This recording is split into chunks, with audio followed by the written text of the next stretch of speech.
내가 산을 향하여 눈을 들리라. 나의 도움이 어디서 올까? 나의 도움은 천지를 지으신 여호와에게서로다. 아멘. 은혜와 사랑이 풍성하신 하나님 우리 아버지 감사합니다. 오늘 12월 11일 귀한 주일 하나님 앞에 모여 신령과 진정으로 예배할 수 있도록 인도해 주심을 감사합니다. 주의 성령님께서 우리 가운데 감동하시고 임재하심으로 하나님이 영광을 받으시고 우리에게는 큰 은혜와 축복의 예배가 되게 하옵소서. 예수 그리스도의 이름으로 기원하옵나이다. 아멘. 다 같이 일어나셔서 찬송가 1장 하시겠습니다.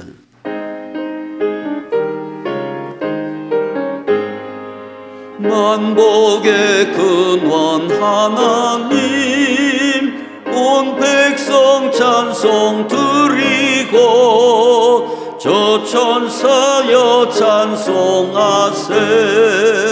찬송 성부 성자 성령 아멘. 교동문 50번입니다. 여호와께서 내 음성과 내 간구를 들으심으로 내가 그를 사랑하는도다.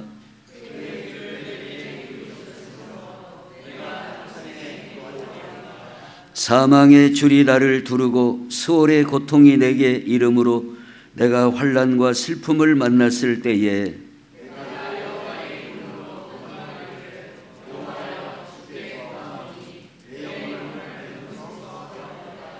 여호와는 은혜로우시며 의로우시며 우리 하나님은 긍휼이 많으시도다.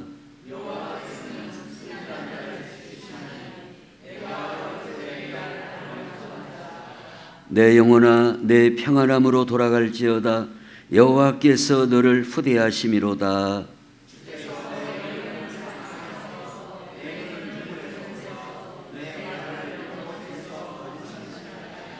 내게 주신 모든 은혜를 내가 여호와께 무엇으로 보답할까? 여호와의 모든 백성 앞에서 나는 나의 서원을 여호와께 갚으리로다.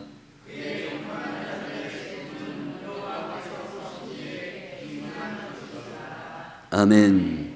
전능하사 천지를 만드신 하나님 아버지를 내가 믿사오며 그 외아들 우리 주 예수 그리스도를 믿사오니 이는 성령으로 잉태하사 동정녀 마리아에게 나시고 본디오 빌라도에게 고난을 받으사 십자가에 못 박혀 죽으시고 장사한 지 사흘 만에 죽은 자 가운데서 다시 살아나시며 하늘에 오르사 전능하신 하나님 우편에 앉아 계시다가 저리로서 사한 자와 죽은 자를 심판하러 오시리라.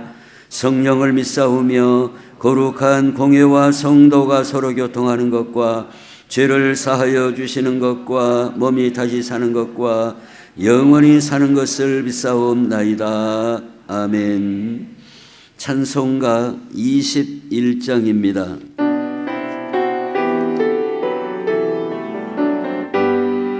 다 찬양하여라 전능왕 창조의 주께 내 고나 주 찬양 평강과 구원의 주님. 성도들아 주 앞에 이제 나와 즐겁게 찬양하여라. 다 찬양하여라 놀라운 만유의 주께. 포근한 날개 밑을 품어주시는 주님. 성도들아 주님의 뜻 안에서 내 소원 다 이루리라. 다 찬양하여라 온 몸과 마음을 바쳐. 이 세상 만물이 주 앞에 다 나와 찬양. 성도들아 기쁘게 소리 높여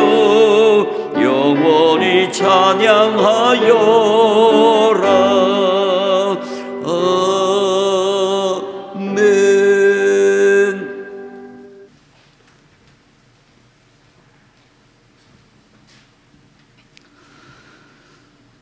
거룩하고 존귀하신 하나님 우리 아버지, 지난 한 주간도 세상 속에서 하나님의 은혜를 누리며 잘 살게 해주시고 오늘 거룩한 주일을 맞아 주님께 나와 찬양하며 예배드릴 수 있도록 인도하여 주심을 감사합니다. 우리를 사망에서 구원하신 주님께 감사와 영광을 올려드리오니 기쁘게 받아주시고 예배에 참여한 모두에게 사탄막이 틈타지 않도록 우리의 마음을 주장하여 주시고 드려지는 예배가 아버지의 이름을 거룩히 높여드리는 시간 되게 하여 주시옵소서.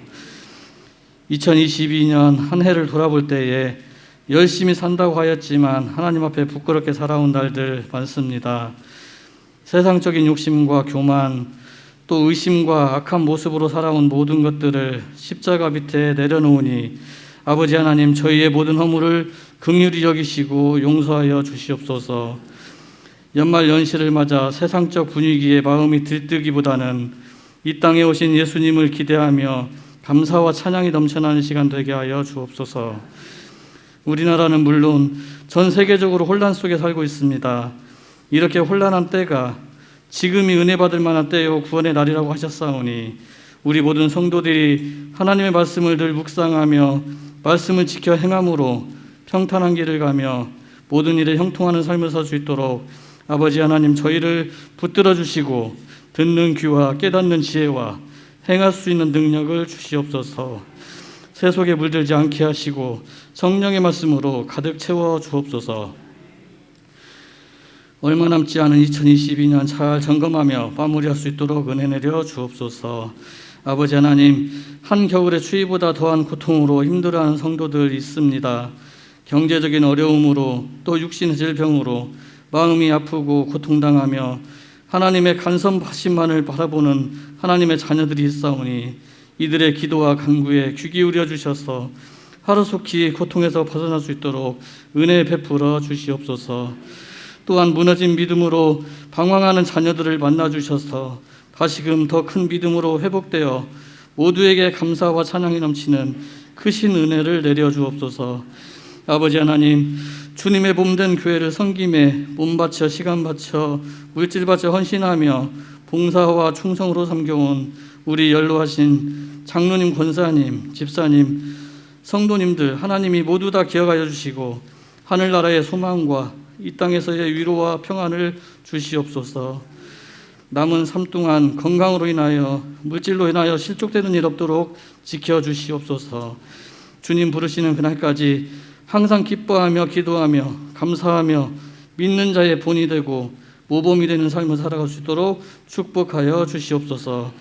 오늘도 말씀 들고 단위에 서신 목사님에게 성령님의 크신 권세와 능력으로 옷 입혀주시고 하나님의 말씀을 선포할 때에 듣는 저희들에게 결단이 되고 도전이 되고 감동이 되는 놀라운 은혜의 시간이 되게 하여 주시옵소서.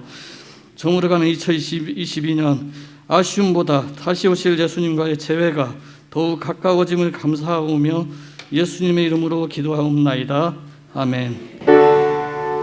이것이 너의 간증이요, 이것이 너의 찬송이세.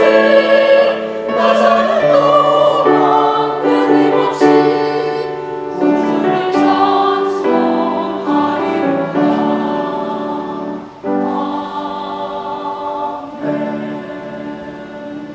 성경 말씀 누가복음 1장 5절부터 20절까지 말씀을 봉독하겠습니다. 유대왕 헤롯 때에 아비야 반열의 제사장 한 사람이 있었으니 이름은 사가랴요 그의 아내는 아론의 자손이니 이름은 엘리사벳이라. 이 두 사람이 하나님 앞에 의인이니 죄 모든 계명과 규례대로 흠이 없이 행하더라. 엘리사벳이 잉태를 못하므로 그들에게 자식이 없고 두 사람의 나이가 많더라. 마침 사가랴가 그 반열의 차례대로 하나님 앞에서 제사장의 직무를 행할세 제사장의 전례를 따라 제비를 뽑아 주의 성전에 들어가 분향하고 모든 백성은 그 분향하는 시간에 밖에서 기도하더니 주의 사자가 그에게 나타나 향단 우편에 선지라. 사가랴가 보고 놀라며 무서워하니 천사가 그에게 이르되 사가랴여 무서워하지 말라. 너의 간구함이 들린지라. 내 아내 엘리사벳이 내게 아들을 낳아주리니 그 이름을 요한이라 하라. 너도 기뻐하고 즐거워할 것이요 많은 사람도 그의 태어남을 기뻐하리니 이는 그가 주 앞에 큰 자가 되며 포도주나 독한 술을 마시지 아니하며 모태로부터 성령의 충만함을 받아 이스라엘 자손을 주 곧 그들의 하나님께로 많이 돌아오게 하겠습니다. 그가 또 엘리야의 심령과 능력으로 주 앞에 먼저 와서 아버지의 마음을 자식에게 거스르는 자를 의인의 슬기에 돌아오게 하고 주를 위하여 세운 백성을 준비하리라. 사가랴가 천사에게 이르되 내가 이것을 어떻게 알리요? 내가 늙고 아내도 나이가 많으니이다. 천사가 대답하여 이르되 나는 하나님 앞에 서 있는 가브리엘이라. 이 좋은 소식을 전하여 네게 말하라고 보내심을 받았노라. 보라, 이 일이 되는 날까지 네가 말 못하는 자가 되어 능히 말을 못하리니 이는 내가 내 말을 믿지 아니함이거니와 때가 이르면 내 말이 이루어지리라 하더라. 아멘. 하나님 앞에 헌금을 봉헌하겠습니다.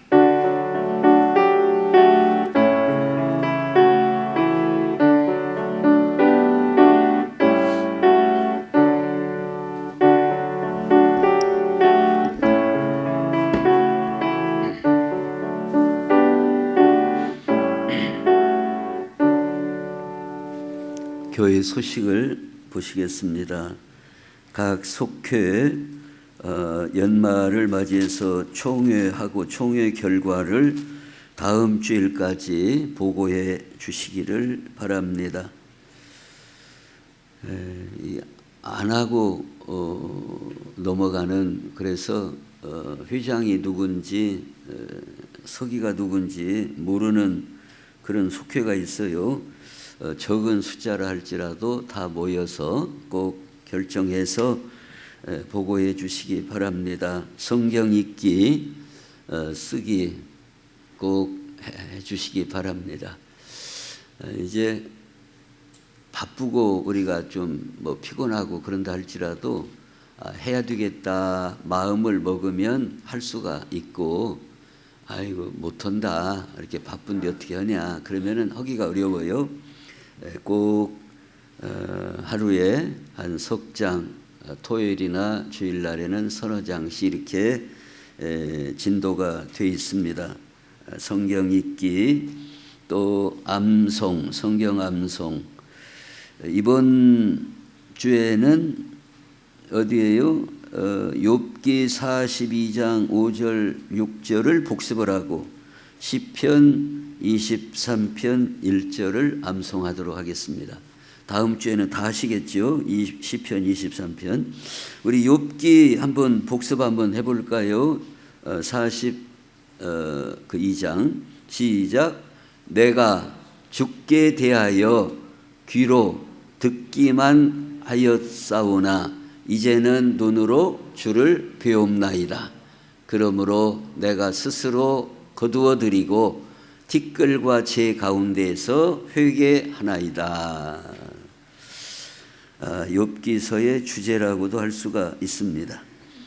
우리 유초등부, 중고등부 위에서 기도해 주시고 우리 찬양 선교단과 함께 미리 나오셔서 함께 찬송하고 예배 드릴 수 있도록 해 주시기 바랍니다. 교회 청소에도 관심을 가져주시고 유재영 장로님 위해서 기도해 주시기를 바랍니다. 이제 연말을 맞이해서 내년도 이제 우리 교회 일람표를 작성하게 되는데 전화번호가 변경되거나 신설되거나 그런 분들 계시면 우리 박영림 전우사님에게 말씀해 주시기를 바라고, 교회 식당에 그 전기 온수기가 있어요. 이게 한 420, 30리터가 되는 상당히 큰 것입니다. 12년 정도 썼는데 지난 주간에 고장이 나가지고 새로 아주 좋은 걸로 새로 교체를 했습니다. 성탄절 준비, 우리 전야 축제 이런 부분에 대해서는 우리 김상덕 집사님, 또 식사와 선물과 추리 장식 잘 관심을 가지고 우리가 준비해 주시기 바랍니다. 그리고 무엇보다도 성탄절 준비의 가장 큰 것은 예수 그리스도를 우리가 영접하고 이 기쁜 소식을 널리 전파하는 것, 이게 아마 가장 큰 준비가 되겠습니다. 그리고 금주에 이제 생일을 맞이하시는 분이 우리 박명숙 권사님, 방병천 장로님, 오세술 집사님 축하합니다.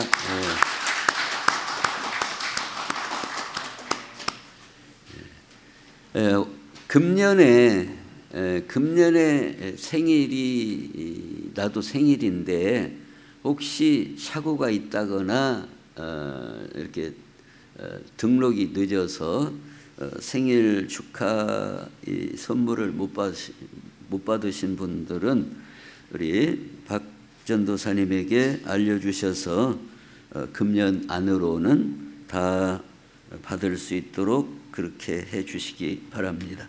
찬양대 찬양으로 하나님 앞에 영광을 올리겠습니다.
아멘. 기도하겠습니다.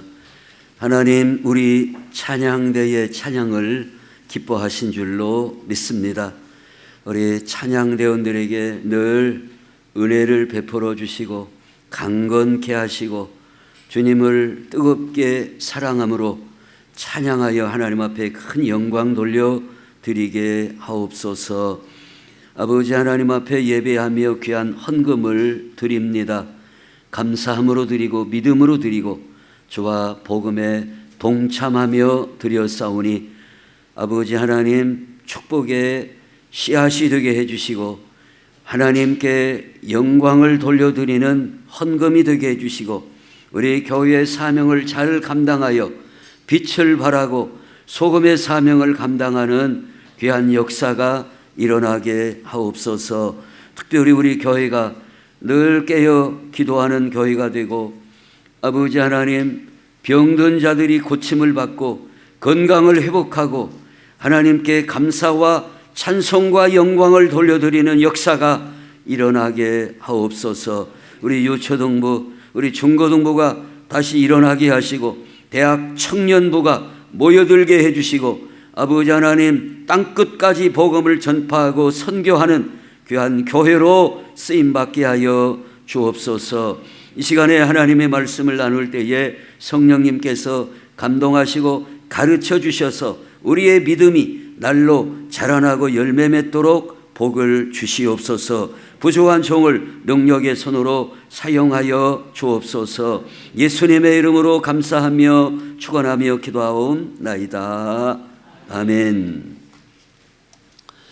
오늘은 성탄절을 앞두고 오늘 본문 말씀을 중심으로 어둠 속에서 빛을 기다림이라는 제목으로 하나님의 말씀을 나누시도록 하겠습니다. 오늘 이 본문의 내용은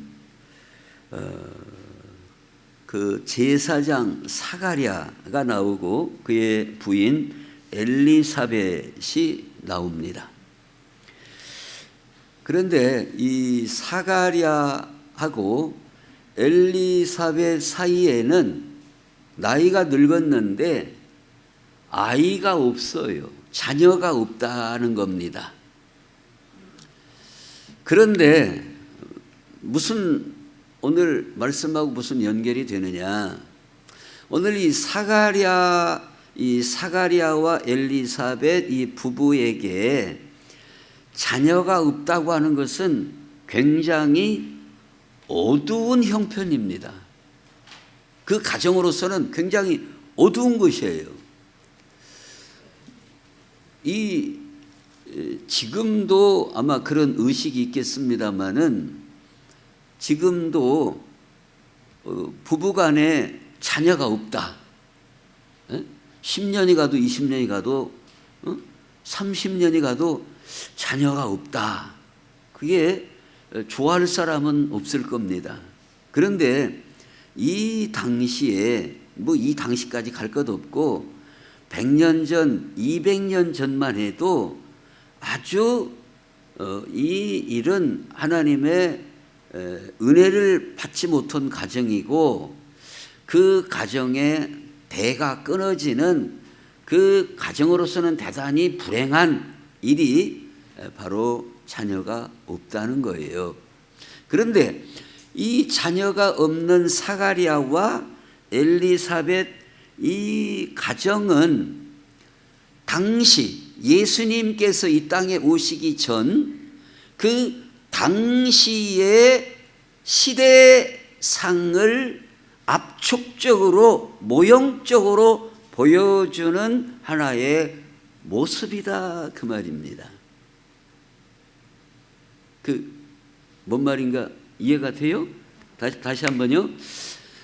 이 단순히 이 사가랴와 엘리사벳이 가정에 자녀가 없다는 이 어두운 암울한 이러한 그 모습은 그냥 한 가정의 사건으로 끝나는 게 아니라 오늘 이 성경에서 언급하고 있는 의도는 이 가정의 단면뿐만이 아니라 당시의 시대 전체를 보여주는 하나의 그 어떤 모델 하우스와 같은 모형과 같은 모습, 그런 진리를 오늘 본문을 통해서 보여주고 있다 하는 겁니다. 자, 그러면 오늘 주보에 있는 대로 사가랴가 어둠 속에서 빛을 기다리는 이 가정을 중심으로 해서 어두운 그 시대에 사가랴와 엘리사벳은 어떻게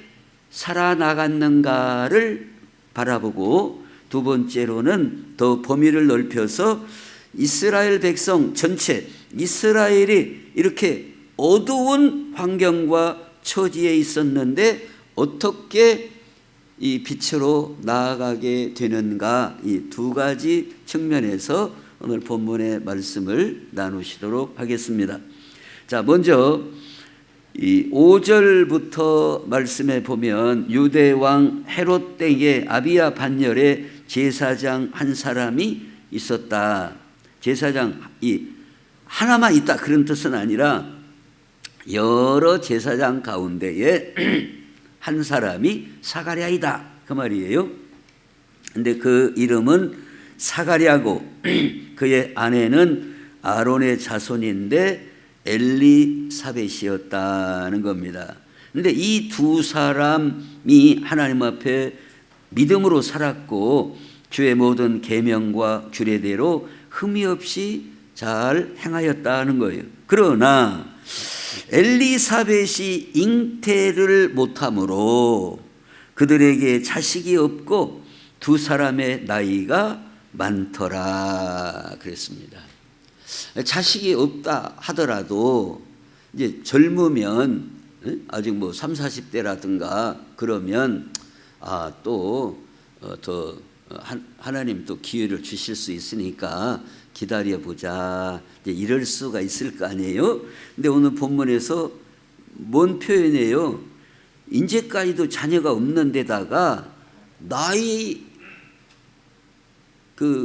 제가 참 촌사람이라 나이 안질라 나이 안질라 많더라 이거요. 나이조차 많다. 그 말은 무슨 뜻이에요? 가망이 없다 그 말입니다. 가망이 없다는 것을 표현하고 있어요. 가망이 없다는 거예요. 그런데 자, 가망이 없다. 어떻게 성경은 우리에게 쭉 흘러가고 있는가를 아주 흥미롭게 보여주고 있는데, 이제 제비를 뽑아서 제사장 그 직무를 감당하려고 그 성소에 들어가서 분향하고 할 때에 직무를 행할새 천사가 나타났어요. 그래서 천사가 그에게 이르되 사가랴여 무서워하지 말라. 너의 간구함이 들린지라 내 아내 엘리사벳이 내게 아들을 낳아주리니 그 이름을 요한이라 하라.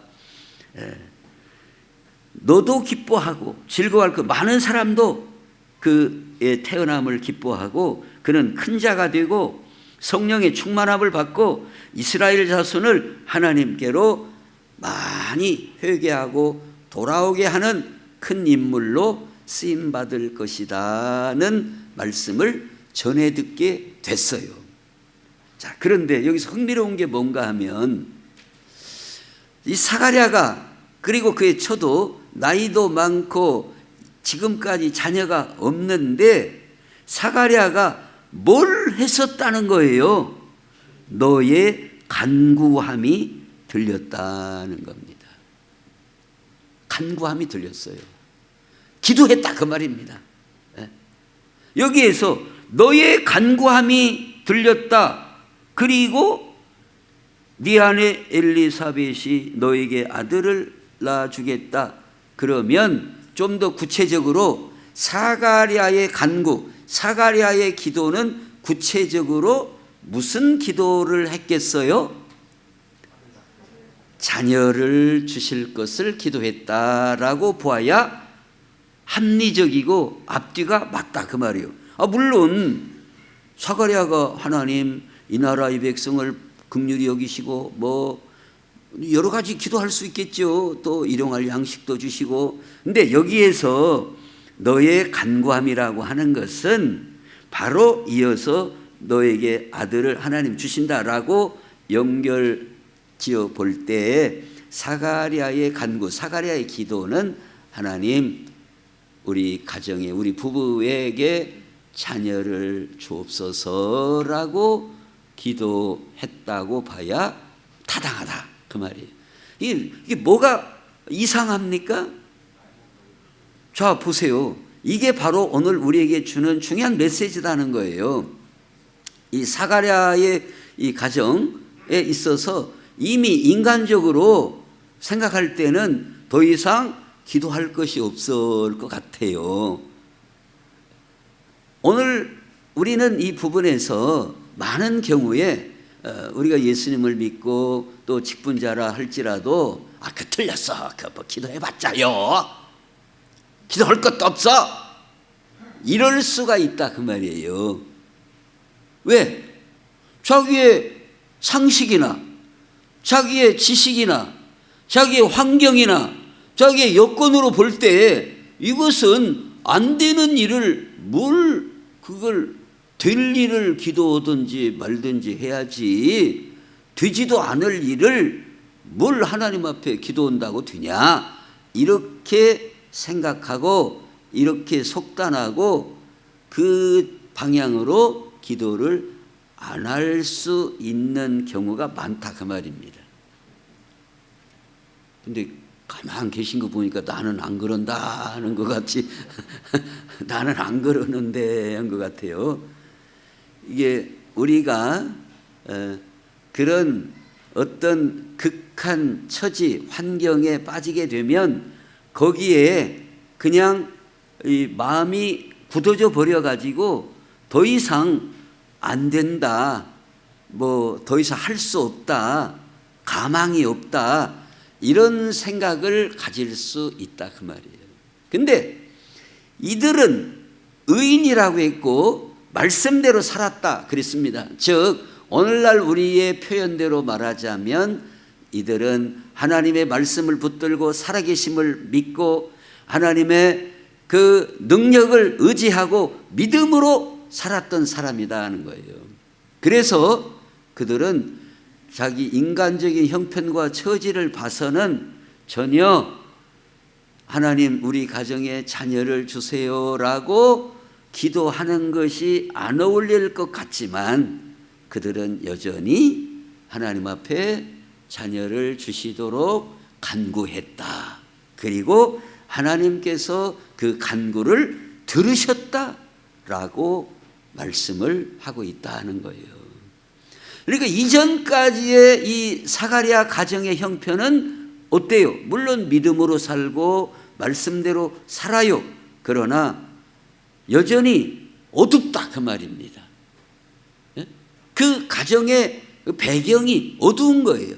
자녀가 없으니까. 그리고 나이는 늙어가니까. 그런데 이 어둠 속에서 그들은 포기하지 않고 하나님을 바라보고 간구하고 기도하고 하나님의 능력과 하나님의 약속의 말씀을 붙들고 매달릴 때에 하나님께서 이처럼 응답해 주셨어요. 근데 그러면 왜 이따가 사가랴가 천사를 통해서 그 말씀을 할 때 아니 어째 그런 일이 왜 그 말을 하냐? 그러면 아멘 하고 바로 받아야지. 아이고 참말로 그냥 웃도 아니에요 그냥. 아멘 하고 바로 받아야지. 그게 인간이에요. 이게 사가랴의 인간적인 모습입니다. 사가랴도 기도를 해요. 물론 기도합니다 하나님 앞에. 그런데 딱 보니 천사를 통하여 하나님이 응답해 주셨다. 근데 우리 생각 같았으면은 그렇게 기도했으니까 그럴 줄 알았습니다 아버지 감사합니다 이래야 할 거 아니냐. 근데 그 응답에 대해서 우리가 늙었고 이 처지가 전혀 가망이 없는데 어떻게 그런 말씀을 하십니까? 라고 또 반문하고 있다 그 말입니다. 이게 인간의 모습이에요. 그러니까 오늘 우리는 하나님 앞에 기도할 때에 이건 참 우리가 생각해 이거 어려운 내용이다. 어려운 기도다. 근데 이 어려운 기도기 때문에 이만큼도 의심이 안 가고 이제 우리 생각에 그냥 그 마음이 하나로만 쭉 가야 그게 진짜 믿음이고 진짜 기도고 그런 것처럼 생각이 되는데 오히려 성경은 사가랴도 인간으로서 물론 자녀가 없기 때문에 자기들의 형편을 넘어서 간구하고 기도했지만 100% 하나님이 그렇게 해주실 것이라는 그런 자신감이나 확신은 없었지만 그러나 그렇게 간구했고 그리고 응답이 왔을 때에도 야 이거 이 말씀대로 될까라는 생각도 들어가는 그야말로 인간적인 그 모습을 그대로 보여주고 있다 이 말. 그래서 즉 무슨 말이에요? 오늘 우리도 다 사가랴처럼 이룰 수 있다 그 말이에요. 그러나 사가랴처럼 이룬다고 해서 우리가 믿음이 약한 사람이고 기도가 시원찮은 사람이 아니다 그 말이에요. 여전히 사가랴는 하나님 앞에 간구했고 그리고 응답이 왔을 때에 반신반의 되는 이게 정말로 될 일인지 그럼에도 하나님은 그 말씀하신 대로 이루어 주시는 모습을 보여주고 있다 하는 겁니다. 그래서 오늘 우리가 예수님을 믿고 기도하고 신앙생활하는 이 부분에 있어서 우리는 때로 어떤 생각을 가질 수가 있는가 하면 저도 그렇습니다마는 완전 무결해야 완전 그냥 100% 내가 흠도 티도 없어야만 하나님이 응답하시고 막 흠도 티도 없어야만 하나님 앞에 완전히 충성이고 이런 걸로 생각할 수 있다 그 말이에요. 물론 그러지 말라는 뜻은 아니에요. 100점이 되고 흠과 티가 없으면 좋죠. 그러나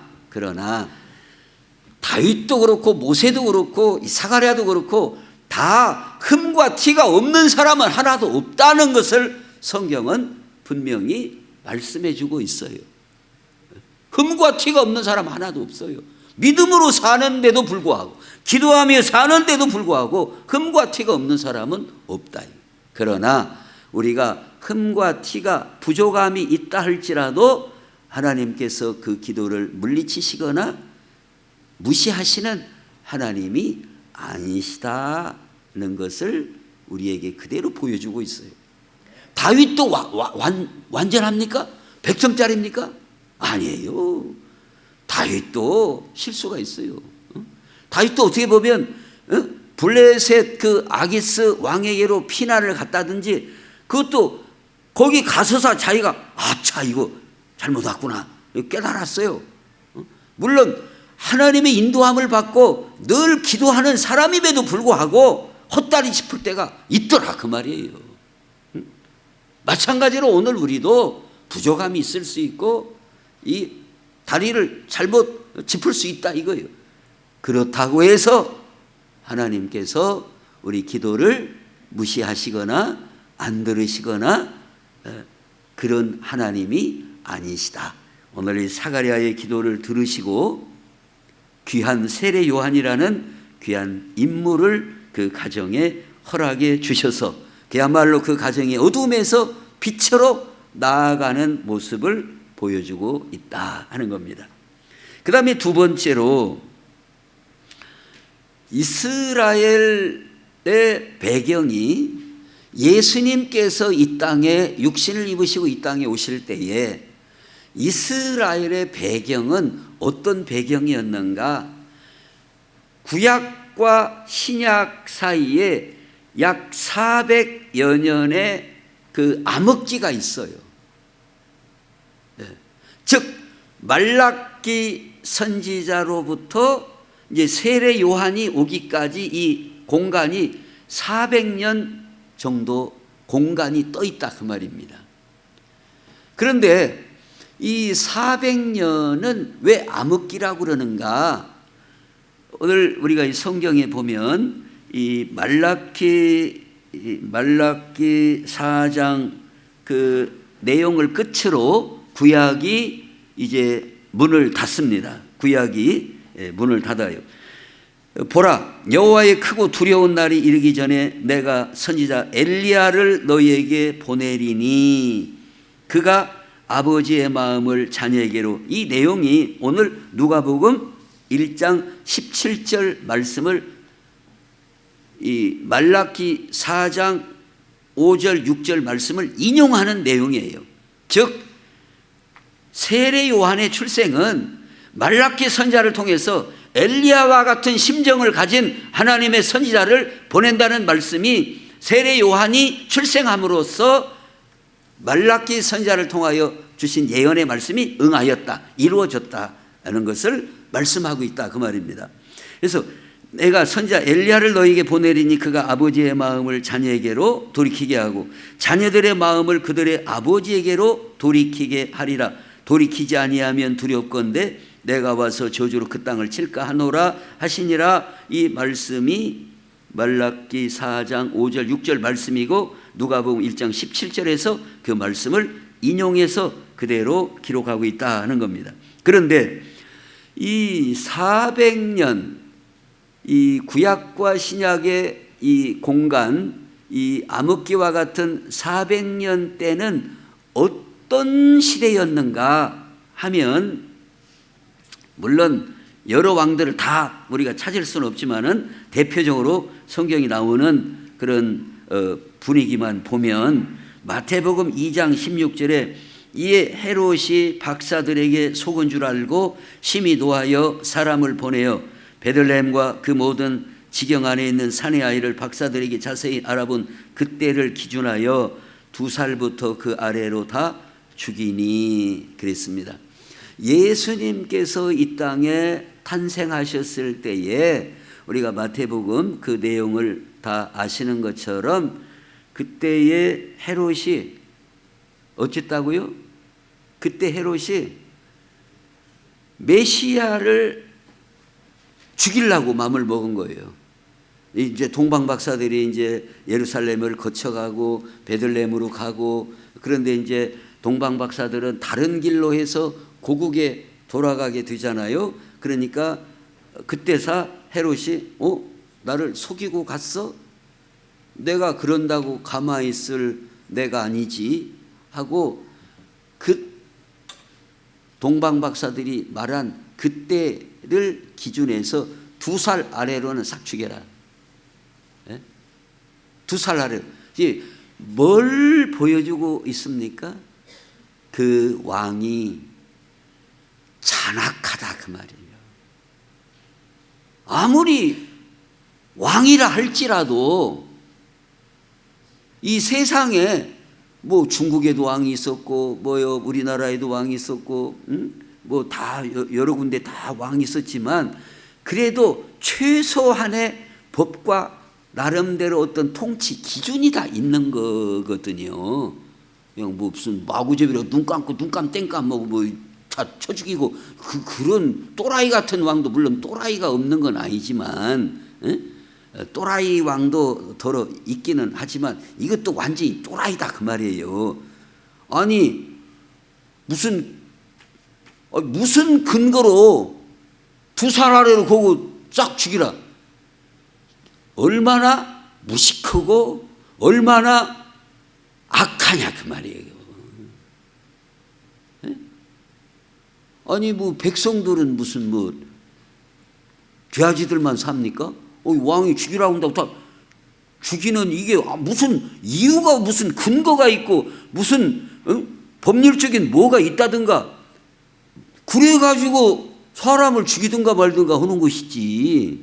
아무리 옛날 어두운 이 왕정 시대라 할지라도 이건 뭘 보여주느냐 이 말이에요. 그만큼 무지막지한 그런 시대였다는 한 단면을 보여주고 있다 이 말이에요. 물론 이제 예수 그리스도의 탄생과 관계된 그런 측면이 있지만 또 이 측면은 그 공백기 400년이 얼마나 어두운 이런 사람들에 의해서 세상이 어지럽혀지고 있었다는 측면을 보여준다 그 말이에요. 또 마태복음 14장에도 보면은 헤롯이 요한을 또 목베어 죽입니다. 이때에도 세례 요한을 왜 죽이는 거예요? 자기가 한 짓, 자기의 그 잘못된, 자기의 그 비위, 자기가 하나님 앞에 그 범죄스런 그것을 감히 내가 왕인데 뭐 나에 대해서 뭐 안 좋은 소리를 해? 그게 죽인 이유예요. 다른 것이 없어요. 세례 요한을 왜 죽입니까? 자기가 예수를 데리고 산다는 그 말을 세례 요한이 그것은 하나님 앞에 악한 일이라고, 그게 듣기 싫다 이거예요. 근데 죽이고는 싶은데 감옥에다 넣어놓고 이렇게 좀 때를 보고 있는데 자기 생일 잔칫날 뭐 헤로디아가 뭐 춤을 어떻게 하고 그래서 뭘 줍구나 그랬더니 모가지를 주옵소서 해가지고 비어와라 해서 이렇게 했다는 거 아니에요. 그러니까 얼마나 이게 그 개념도 없고 전혀 이게 참 사람을 존중치 않는 이런 인간들이 다스리던 어두운 시대다. 이걸 보여준다 그 말입니다. 또 마태복음 23장에 보면 예수님께서 화 있을진저 외식하는 서기관들과 바리새인들이여. 근데 이 적어도 헤롯이라고 또 친다고 해도 이 서기관이나 바리새인들은 당시의 지성인이고 지도자들이에요. 그런 위치에 있는 사람들입니다. 이 사람들이. 그런데 서기관 바리새인들이요, 너희는 천국문을 사람들 앞에서 닫고 너희도 들어가지 않고 들어가려 하는 자도 들어가지 못하게 하는도다. 이런 시대였다 이거예요. 이 서기관님은 주로 무슨 서기관이에요?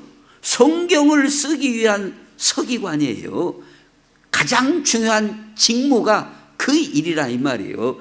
성경 다른 뭐 소설도 아니고 제일로 성경을 잘 알고 성경을 많이 읽고 한 사람들이다 그 말입니다. 학자들이에요. 학자들.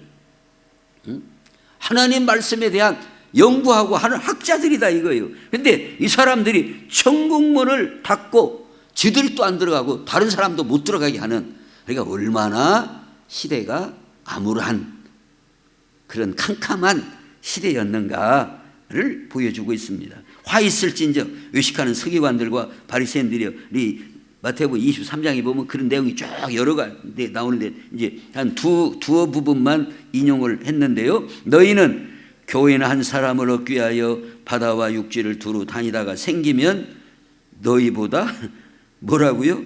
배나 더 지옥 자식이 되게 하는도다. 누가 지적하신 거예요? 예수님께서 지적하신 거예요. 다른 분도 아니고. 얼마나 정확하게 보시고 지적하신 말씀이다 그 말입니다. 당시에 대제사장들이나 서기관이나 바리새인들이나 사두개인들 이런 사람들도 그냥 로마 이 세력과 결탁해서 그런 시대. 그러니까 시대적으로 너무나 어둡고 소망이 없고 바라볼 것이 없고, 그러나 낙심하지 말라 그 말입니다. 아무리 시대가 어둡고 환경이 어렵다 할지라도 하나님의 약속은 반드시 성취되는 것이다 하는 메시지를 오늘 본문을 통해서 우리에게 주시고 있습니다. 오늘 우리 많은 사람들은 아이고 형편이 어려워서요 못 살겠어요, 그냥 아무리 뭐 이렇게 뭐 앞턱 귀고 뒤턱 빼갖고 또 귀고 괴고해도 안 돼요. 가망 없어요. 못해요. 이러고 말아버리고 낙심하고 절망하고 기도할 것도 없어요. 뭐 돼야 뭐 기도를 하든지 말든지 이런 의식이 안 믿는 사람이 가진다면 그 사람은 하나님을 안 믿고 살아계신 하나님을 안 믿으니까 그런가 보다 할란가 몰라도 오늘 성경의 말씀은 말라키 선지자를 통하여 예언된 말씀이 아무리 시대가 이렇게 어려운 암흑의 시대라 할지라도 선지자를 통하여 예언한 말씀, 엘리야의 심정으로 이 땅에 세례 요한이 와서 많은 백성을 주께로 돌이키게 하고 주님의 오실 길을 예비하는 놀라운 선지자의 출생은 말씀대로 반드시 이루어진다는 것을 보여줍니다. 그러면서 누가복음 1장 20절에 오늘 본문에 보라, 이 일이 되는 날까지 내가 말 못하는 자가 되어 능히 말을 못하리니 이는 내가 내 말을 믿지 아니함이거니와 때가 이르면 내 말이 이루어지리라 그랬습니다. 사람은 너무나 앞이 캄캄하고 기가 막히면 말도 막혀요. 말이 안 나오는 거예요. 말도 어지간해야 말이 나오지. 너무나 캄캄하고 계산이 안 되고 형편이 어렵고 그러면 말이 안 나오는 거예요. 즉 사가랴의 이 모습은 당시의 시대를 모형적으로 보여주고 있다. 참 기가 막힌다 그 말이에요. 말이 안 나오는 지경이다 이거예요. 이게 바로 이 시대를 어떤 상징적으로 보여주는 모습이 바로 사가랴는 제사장으로서 당연히 말을 해야 하거든요. 당시의 이 제사장들은 하나님 앞에 분향하고 제사를 드리고 나오면 그 밖에서 지금 기다리잖아요. 이 사람들이 기다리는 자에게 축복을 선포하고 축복 기도를 하고 마치도록 돼 있다고 그럽니다. 그냥 마쳤어 끝났어 그냥 가게 이렇게 하는 것이 아니라 당신은 그 모든 백성이 다 똑같이 들어가서 하는 게 아니잖아요. 제사장이 대표로 들어가서 분향하고 그 제사의 직무를 감당한다 그 말이에요. 그러니까 자기가 이렇게 받은 말씀이라든가 이게 있으면은 내가 이렇게 말씀을 받았고 이런 성령의 감동하심이 있었습니다. 그래서 그 백성들에게 밖에서 기다리는 백성들에게 축복을 선포하고 축복 기도를 하고 그리고 마치는 것이 이 통상적인 일이었다는 거예요. 근데 다 그걸 기다리고 전라도 말 백같이서 기다리고 있는데 백같이서 밖에서 기다리고 있는데 아무것도 안 오고 가는 거예요. 이 사가랴가 아무것도 안 오고 왜 그런다냐? 왜 아무것도 않고 간다냐? 이 사가랴의 모습이 바로 그 시대를 상징적으로 표현해 줍니다. 말을 못한다 이게요. 말을. 헤롯이나 이 제사장들이나 이 바리새인들이나 서기관들이나 백성들의 모습이 말을 못할 정도로 어두운 그런 시대였다 이거예요. 말을 못하는. 근데 오늘 우리의 삶 속에서도 참 힘들고 어려울 때는 어때요? 말을 못 하겠어 내가 참. 어쨌다고 내가 말을 못할 정도요. 말을 못할 정도요. 그리고 참 부끄럽고 그런 것은 참 말을 못할 정도다 그 말이에요. 말을 못할 정도의 모습이지만 사가랴는 여전히 하나님 앞에 기도했고 응답을 받았고 그리고 말문이 어떻게 함으로 터져요? 세례 요한의 출생으로부터 말이 터지게 된 것을 성경은 우리에게 보여주고 있습니다. 오늘 우리의 형편이 참 말을 못할 형편이고 앞뒤가 기가 막히고 답답하고 어떻게 해볼 계획이 안 서고 그런다 할지라도 여전히 하나님은 살아계시고 하나님의 말씀대로 우리의 삶을 이끌고 가시는 줄로 믿습니다. 그 하나님을 바라보고 하나님 앞에 말씀을 붙들고 기도하고 나가면 하나님의 말씀대로 이루어질 때 우리의 입이 열리고 우리의 앞길이 열려지는 놀라운 역사가 우리 앞에도 나타날 줄로 믿습니다. 이것은 사가랴에게만 해당되는 얘기가 아니라 모든 믿는 사람들이 우리가 답답하고 말 못하고 깝깝하고 도저히 환경적으로 계산이 안 서고 그렇다 할지라도 살아계신 하나님 말씀 붙들고 기도함으로 그 기도가 응답되고 이루어지는 때 우리의 입이 열리고 찬양이 나오고 하나님께 영광 돌리는 역사가 일어날 줄로 믿고 그 믿음으로 날마다 낙심하지 말고 일어나서 전진하는 복된 우리 모두가 다 될 수 있기를 우리 예수님의 이름으로 축원합니다. 기도하겠습니다. 하나님 우리 아버지, 사가랴와 엘리사벳은 나이 많이 먹을 때까지 자녀가 없어서 도저히 인간적으로 가망이 없었지만 그러나 여전히 그들은 하나님 앞에 기도했고 간구했고 그래서 하나님 앞에 너의 간구함이 들린지라 하나님이 들으시고 자녀를 주시되 놀라운 세례 요한과 같은 큰 인물을 그 가정에 주신 줄로 믿습니다.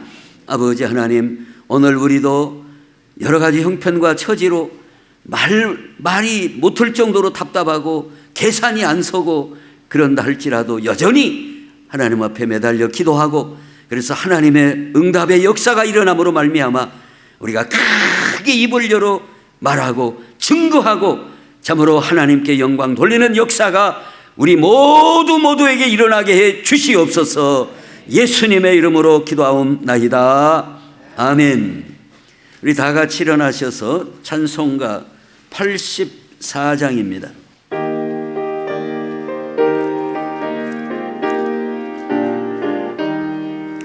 온 세상이 깜깜하여서 참 빛이 없었더니 그 빛나는 영광 나타나 온 세상 빛이 없네. 영광 영광의 주 영광 영광의 주 밝은 그 빛 내게 비추었네.